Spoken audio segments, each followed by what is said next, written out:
സംഘത്തിന്റെ സ്ഥാപകനും ജനറൽ സെക്രട്ടറിയുമായ മഹാകവി കുമാരനാശാന്റെ 152ാം ജന്മദിനാഘോഷം കൊടുങ്ങല്ലൂർ യൂണിയന്റെ നേതൃത്വത്തിൽ നടന്നു. സിനിമാ തിരക്കഥാകൃത്തും അധ്യാപക അവാർഡ് ജേതാവുമായ PK ഭരതൻ മാസ്റ്റർ ഉദ്ഘാടനം നിർവഹിച്ചു. വളരെ പ്രധാനപ്പെട്ട ദിവസം ഏപ്രിൽ 12 152 വർഷങ്ങൾക്ക് മുൻപാണ് കുമാരനാശാൻ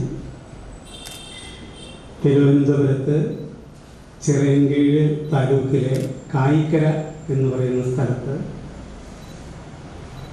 തൊമ്മൻവിളാകത്ത് വീട്ടിൽ നാരായണൻ്റെയും കൊച്ചുപെണ്ണ് എന്ന് വിളിക്കുന്ന കാളിയമ്മയുടെയും മകനായിട്ട് ജനിച്ചു.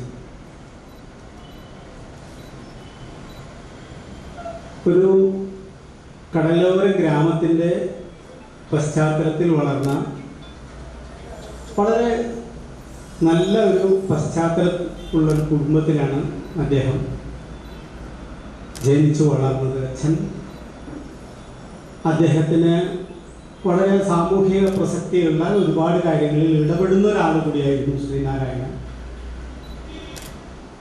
അങ്ങനെ ഒരു പശ്ചാത്തലം കുമാരനാശാനുണ്ടായിരുന്നു.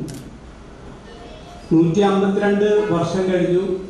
100 വർഷം മുമ്പ് 101 കൊല്ലം മുൻപ് 1924 യൂണിയൻ ചെയർമാൻ PK രവീന്ദ്രൻ അധ്യക്ഷത വഹിച്ചു.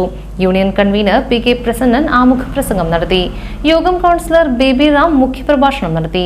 യൂണിയൻ അഡ്മിനിസ്ട്രേറ്റീവ് കമ്മിറ്റി അംഗങ്ങളായ Dilshan Kottekkat, MK Thilakan, KD Vikramadithyan, Dinil Madhav, Jolly Dilshan, KS Sivaram, MV Sudan, KN Vasudevan, Vijayakumar തുമ്പരപ്പള്ളി, PK Sugathan, Satheesan പെരിങ്ങോത്ര, CK സമൽരാജ്, Vimi Mangalanandan, Harinandanan, വിജയ, ജലജ സജീവ്, നിർമ്മല, സന്ധ്യ എന്നിവർ സംസാരിച്ചു.